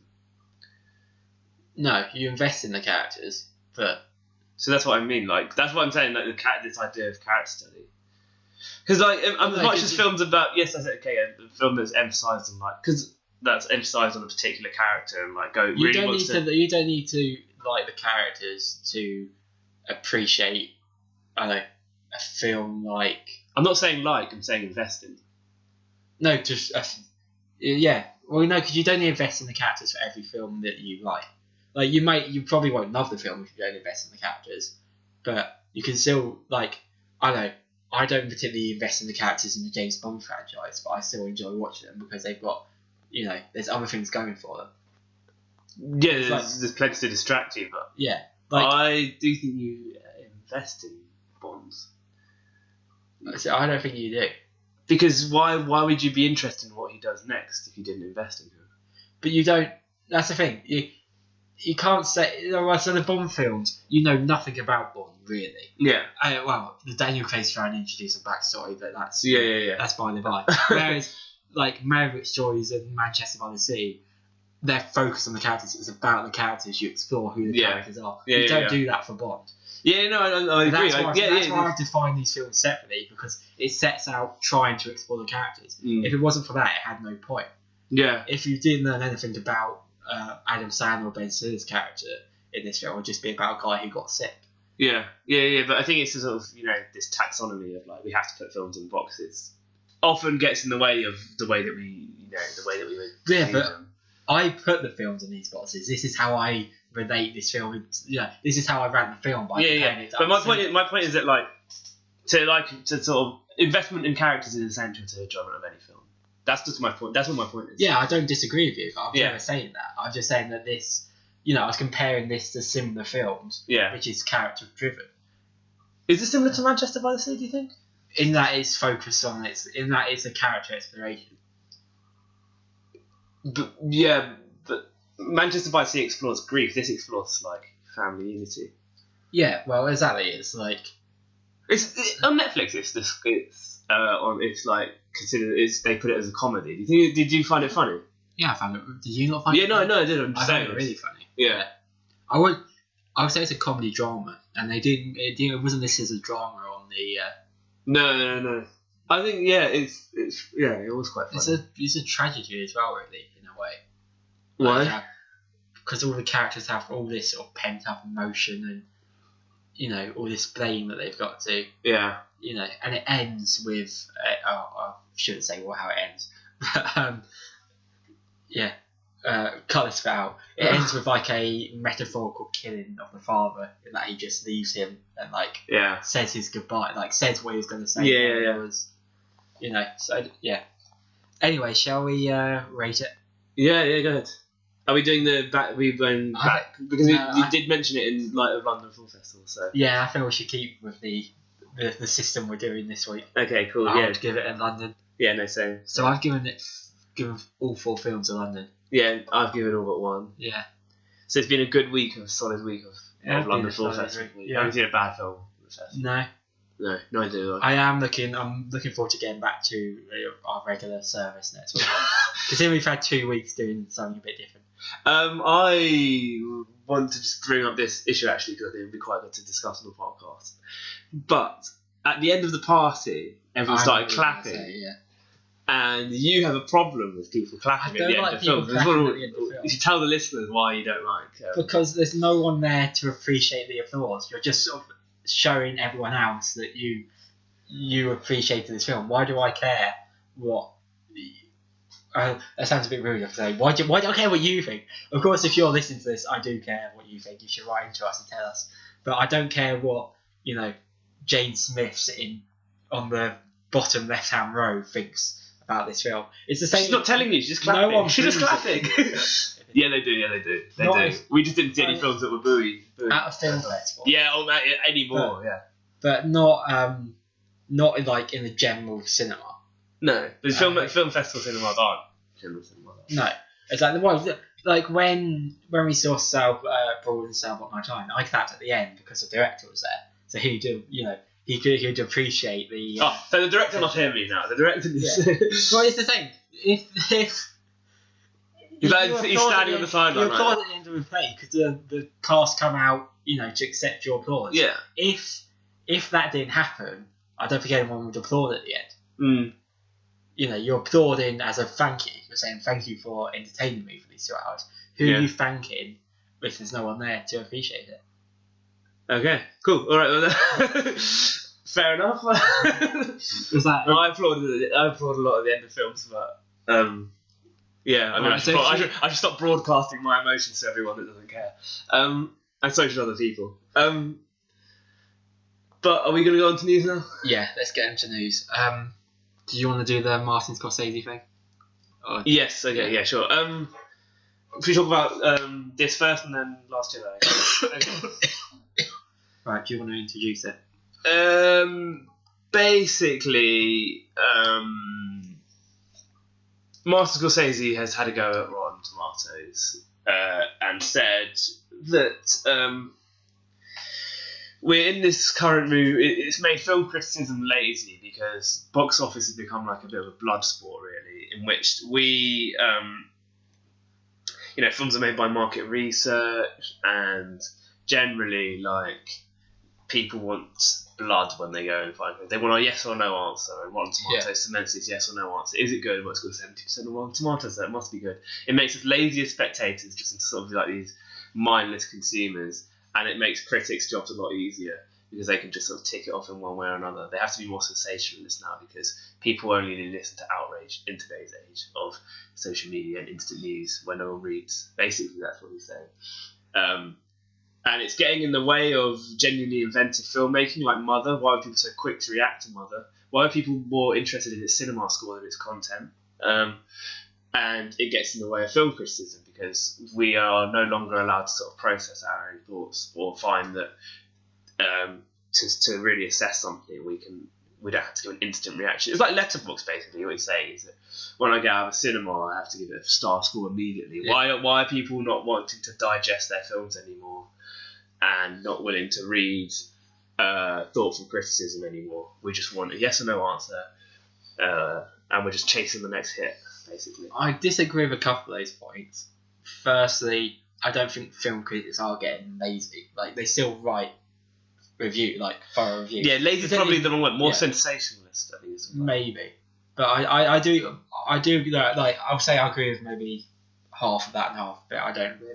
I definitely think that people are, they care a lot about Rotten Tomatoes. I don't think aggregated film scores like Rotten Tomatoes are a bad thing. I think they should be the beginning point, not the end point of how you go about. I think because what's the best thing about Rotten Tomatoes is it has introduced me to some of my favourite critics that I read. Yeah. That's and I think like when we talk about like movies, it's better to read reviews than to just sort of we got X on Rotten Tomatoes. But at the same time, it's a lot.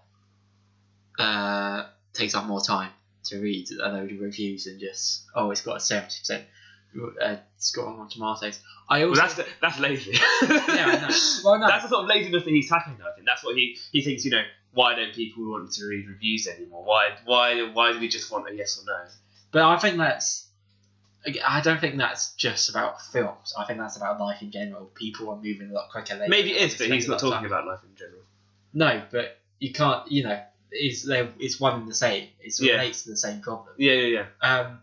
But I think maybe more with movies because we just want an instant yes or no. We don't really get that. We get sort of stereo. We get other sort of. But at the same time, when you said that, the first thing you reminded me of was Siskel and Ebert. Yeah. They gave a yes or no. They gave a review, and at the end, they gave a yes or no. And I don't think he's not tackling the basic judgment. He's not saying don't use star system to judge a film. Yeah. I mean, they didn't just say yes or no after. Look, they didn't say the name of the movie, then yes or no, did they? They talked. But no, yeah, exactly. But he's saying listen to the talking before you give it, before you can see why it's been given a yes or no. Because he thinks he went to see Mother and he enjoyed it. He says like, how can we give such a strong reaction to a film like this when it's it's something that needs to be thought about? And what the problem is, it's getting in the way of a lot of people seeing this film. Yeah, but I think we should avoid talking about specific films because then it's gonna be based on our own judgment rather than definitely about society in general. But I do think the problem with Rotten Tomatoes, he didn't touch on it, but I do think is a big problem is that a lot of people don't realise how it works. Is that it's done based on a positive or negative review. Yeah. So 100% rating, you would think, everyone loved that film. But that's not necessarily true. It just means everyone, thought it was above average. Yeah. That's why Metascore is probably better. Yeah, exactly. And not a lot of people realise that. It's like I saw a article on Facebook about how The Party had a 100% Rotten Tomato rating, which it did. I think now it might be like 97 or something. Yeah. But then, in the comment, like the article was sort of going, it's one of the few films ever to receive this rating. No, not many films have received 100% Rotten Tomatoes. But then well, it's 100% Rotten Tomatoes, 73 Metascore. So that's exactly. That's the difference. That shows you. Because, and it's quite an uncontroversial So how film. how do you think Rotten Tomatoes should be understood? Well, I just think everyone should realise. That sounds a bit harsh. Everyone should realise now that you just need to educate people that Rotten Tomatoes, is based on a yes or no. It's based on a yes or no, response, and not a lot of people know that. Mainly because Rotten Tomatoes doesn't advertise that fact. Because if they did, people would think less of it, wouldn't they? It does advertise that fact, I think. Most people, you go onto the homepage of Rotten Tomatoes. Who goes on the homepage of Rotten Tomatoes? You just look on the score on IMDb or Wikipedia, or even now if you search a film on. The problem is, it's not the Rotten. It's not the way that Rotten Tomatoes works and people's unawareness of it. It's the fact that people are looking for ratings like this in order to decide what films to see, and in order to decide how they judge films. Yeah, but because on the one hand, what Rotten Tomatoes has done really, which is really, really good, is it's democratised film criticism in that anyone could be a critic, which is a good thing. I mean, we're doing this podcast, which is a good thing. But on the other hand, people like are less considerate of films. Like slower, like more challenging films are like becoming more difficult to make.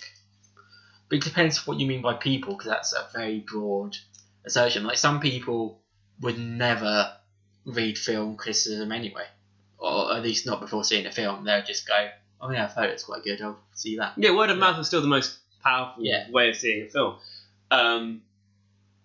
But this sort of culture of like yes no culture, and there's this sort of making us lazy, I think is basically the point. Which I think that point is I agree with, but I don't agree with.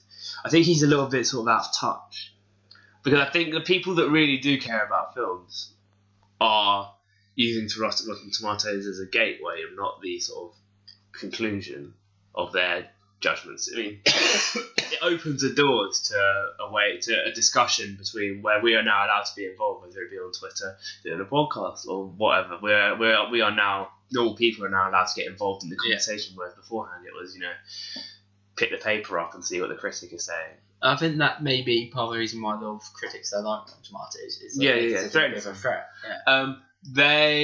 And I think critics, there's obviously still a need for critics. Just read the best. If you read the best critics out there, you'll see there's a need for critics. I think he's wrong about box office. I don't think box office is not used as it. No one will ever use box office as a determination of quality. No. I mean, that's just a fact. I mean, Vertigo was a flop. People don't forget it flopped. People don't remember it flopped at the box office. No. Like, they remember it as one of the greatest films of all time. And that will be the same with any film, really. It's like Avatar's a bit highest grossing film ever, but no one remembers it. I think people like films like that, you will have to consider box office. It's just so fucking baffling, isn't it? Like, but no one remembers it. I think people do, because and they only remember it's the highest grossing film ever. They don't remember how good it was. Exactly, yeah. But is there anything else you want to say about that? No. Right, shall we get on to the Last Jedi trailer? Yeah. There was also a Justice League trailer released this week. Yeah. Shall we talk about the Last Jedi trailer? Yeah. It's Henry Cavill standing in the middle of a cornfield, and that was about it. Yeah. I saw it. No. I'm kind of looking forward to it just so I can see what a train flop is going to... Train flop. What a train crash. That's a new word. That's a good, coin it. Train flop. So it's going to be a train flop. Anyway, let's talk about the Last Jedi trailer. Yeah. I've got some theories here, but we'll talk about trailer stuff. What do you think of it? I think either it's going to be a massive misdirect, or either the trailer is a massive misdirect, or it's basically just the same as off the plot of the film. What parts were misleading, do you think? Well, I don't know. I'm hoping it's... No, but you said you had a suspicion about some scenes in that. The final scene... Well, we'll jump in with the final shot of the trailer. There's a bit where... Well, obviously you would have seen it, where Rey... It implies that Rey wants to turn to the dark side. I think that's... Or Kylo Ren wants to turn to the other side. That's possible. I think either they're not in the same shot, and I don't think... Because I think she's looking at... I think she's... obviously there's a big battle going on behind Kylo Ren. But when it looks at Rey, it's dark behind her, and it looks like she's in front of a fire or something. Because the way the light reflects... There's some skillful casting going on. I think there is some skillful casting. But if there's not, and they generally are standing next to each other, I think either... particularly the scene before that where Snoke's torturing her, I think what's going to happen is throughout the whole film, Luke's going to be a bit of a dick and he's not going to get involved, and then he'll swoop in at the last minute and like save her and stand up. Yeah. I think that's where the film's heading. Yeah. What did you think of the trailer itself, though? In what respect? Like, what did you think? Was it a good trailer? Did it make the film more exciting? I mean, obviously you were excited beforehand. Yeah. What impact did it have on your excitement of the film? I don't know. Did it not make you like pumped? It did make me pumped. It didn't. Oh. No, it did. Oh. But it's just, I wouldn't say it really made me any more pumped than I would have been anyway when the trailer released. I didn't. There's nothing in there which I thought, I'm looking forward to seeing that. Or not even the cool battles. Yeah, no. Perhaps I'm not saying it well. There was nothing in there which made me think that there's going to be anything new added to the franchise. What do you mean? Okay, well, anything new added? Like... Alright. I don't know. I don't know what answer you want. Like, because, let me put it for example. Okay, right. So, I remember when the Dark Knight Rises trailer came out, and you introduced to you were able to get more snippets than were previously available with the other trailers, right? Which is what trailers for. Straight once that happened, I was like, oh yes, let's think about what do these shots mean, like how is this going to relate, and all the theories come up online, and you sort of trawl through them all, and it becomes really sort of exciting. It builds up the excitement towards the movie because you are interacting with the various theories going around and what the trailer has fed you and what people have analysed and take from the trailer, and I just love that sort of discussion that's going on up until the film's release, whether or not the theories are confirmed or what. I know, I actually appreciate that. But and that's what the best trailers do. They really like, well, yes, here we go. Like, but as in the trailer itself, I don't think it added anything new in that. There's definitely no new set pieces shown, or what about the Rey being tortured, Kylo Ren flying into Leia, Finn battling. I think that Kylo Ren flying into Leia. I think that's definitely clever editing. I don't think. Yeah, he's going to kill Leia. I think he definitely is. I think Leia's going to sacrifice herself. Or at least I don't think if he does, I don't think it's that scene because it'd be too obvious. It's right at the beginning of the trailer. I think that's just. But I think most people know that she's going to die anyway because obviously, like, Carrie Fisher's unfortunately passed away. So, but I don't think has it been confirmed that she's going to. I don't think this film being changed at all. I think it's like going to be between films that she dies at the beginning of the next one. Okay. What would you say? You don't think he's going to kill her? I don't know. I don't think so because he can't. He can't kill both his parents and then can't move back to the light. Yeah. He crushes his helmet as well, doesn't he? Or destroys it. Yeah. Which makes you think that maybe I don't know. It'll be interesting to see where it goes. Yeah. Have you looked up any of the sort of popular theories about this? Yeah, there's a bit. Well, one of the popular theories is that he's going to come back to the light because there's also the bit where he picks up his lightsaber surrounded by Imperial guards. Yeah. Implying that. Well, these are the new Imperial guards, aren't they? These are the sort of elite ones. Which fight. Yeah. Well, to be fair, we never knew that the old ones couldn't fight. They just stood there doing. That's true. But yeah, these look a lot more aggressive. Yeah. Well, do you want to talk about some theories then? Yeah. Have you got? No, I thought I've been talking a lot about it. What was your opinion? It didn't really whip up as much buzz as I wanted it to, as in like the way that The Force Awakens did. Perhaps because a lot of the theories have been circulating already, and these don't really do much to confirm or deny them. I think most people knew that what's his John Boyega's character called? Finn would fight Captain Phasma. Yeah. This confirms that. But I think a lot of people were really sort of quite on the fence about whether Kylo Ren would go to the light side or the dark side.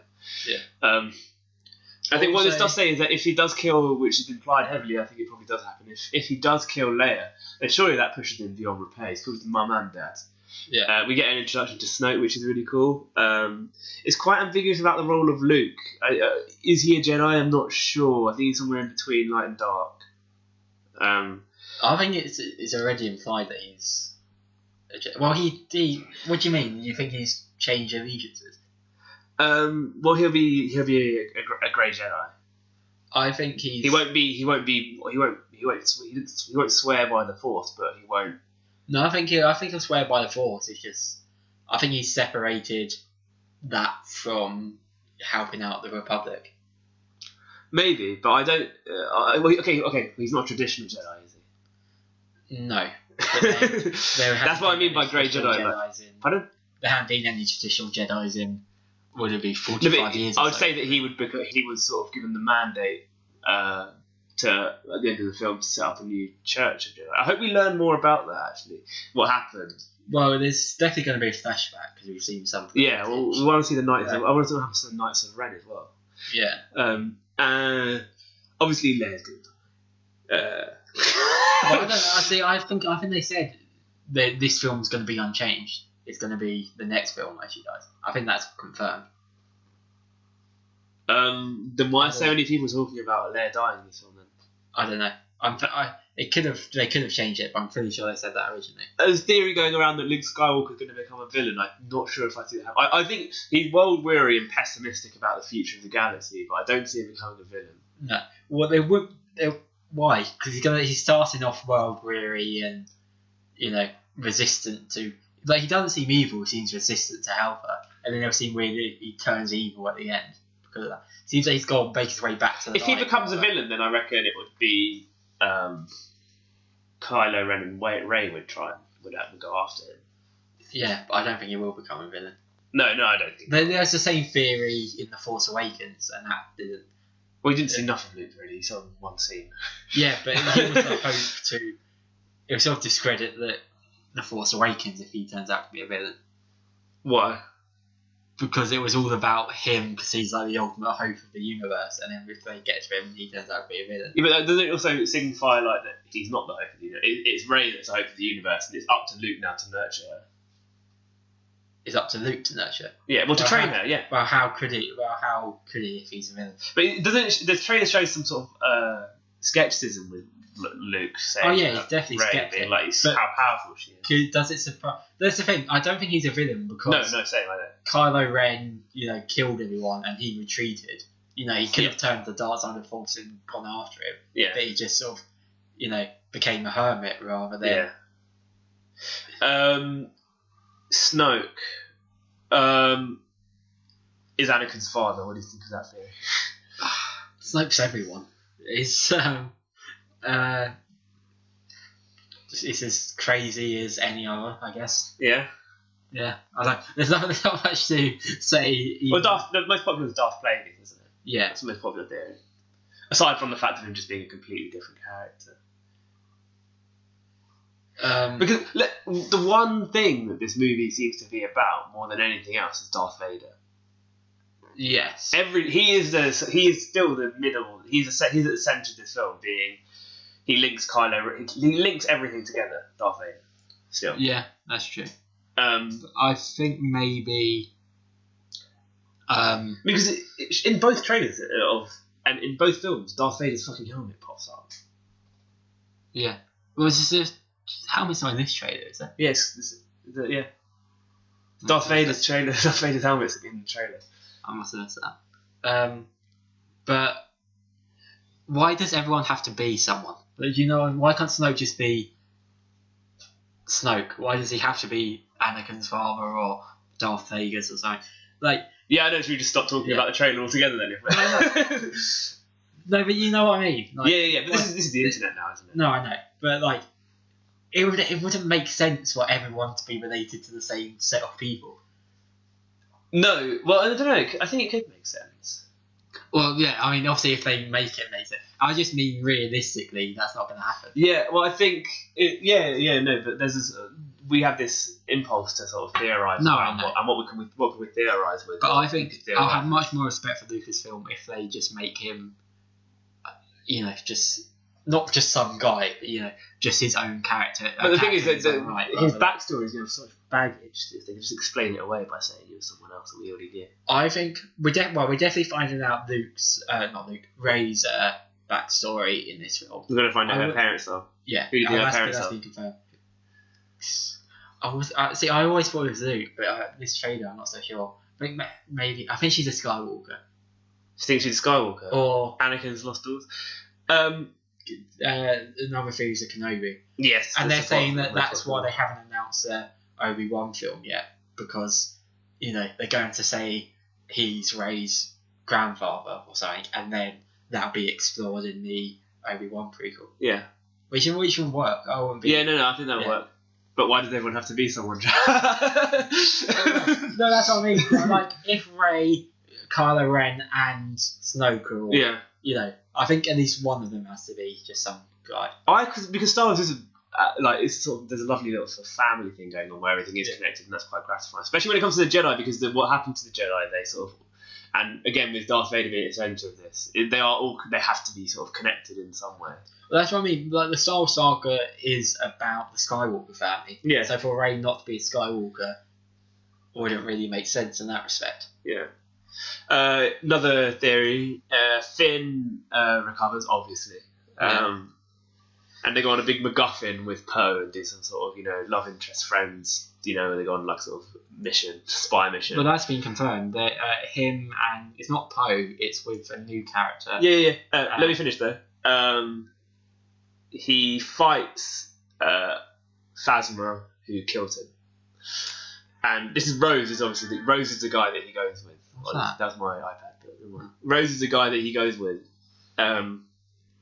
And they both die. Phasma kills them both. I don't think so. That would be too dark. I think. Yeah. Yeah, I think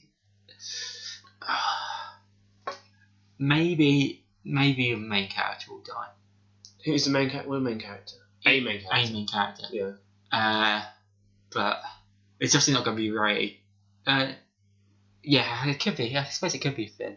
But there'll have to be some more character development for his character this film then, because we don't really know anything about him at this point. About who? Finn.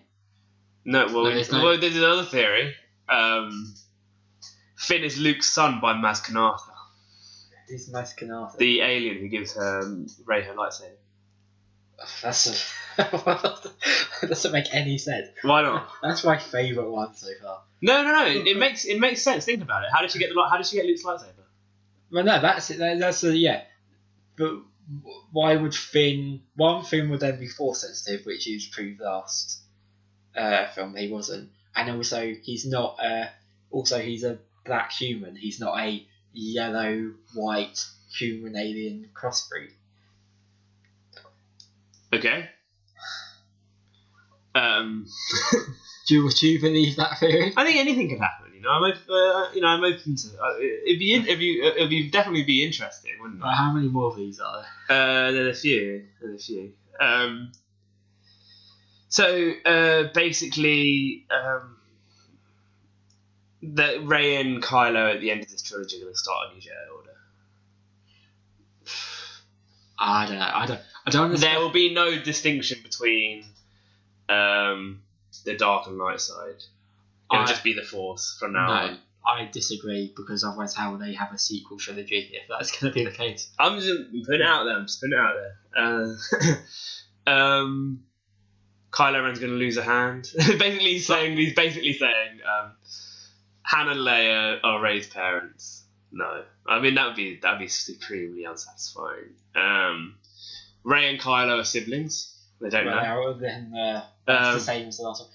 They will have a duel where Kylo loses a hand. Someone will definitely lose a hand or a leg to make it interesting. Because the second film in both trilogies, someone's lost a hand. A Skywalker's lost a hand. That's it. Rey's Luke's daughter, and then she loses a hand. That's how it. It's like the christening. You're a Skywalker now, lose a hand. Yeah.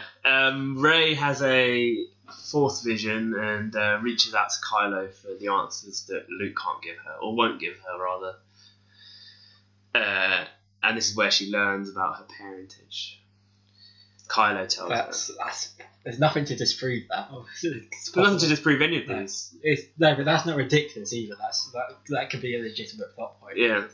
They're only truly ridiculous. Snoke kills Luke when Luke comes to rescue Rey. No, I don't think they'll kill. Snoke imprisons Rey, and Luke comes to rescue him. I think Luke's got to survive the trilogy now, because I don't think that. At least until the end of the ninth film. Who's the most likely character to die in this trilogy moving forward, apart from Leia? Poe, maybe. No. You don't think so? I don't want him to. I don't, but I think he's the most expendable. Yeah, in a harsh way.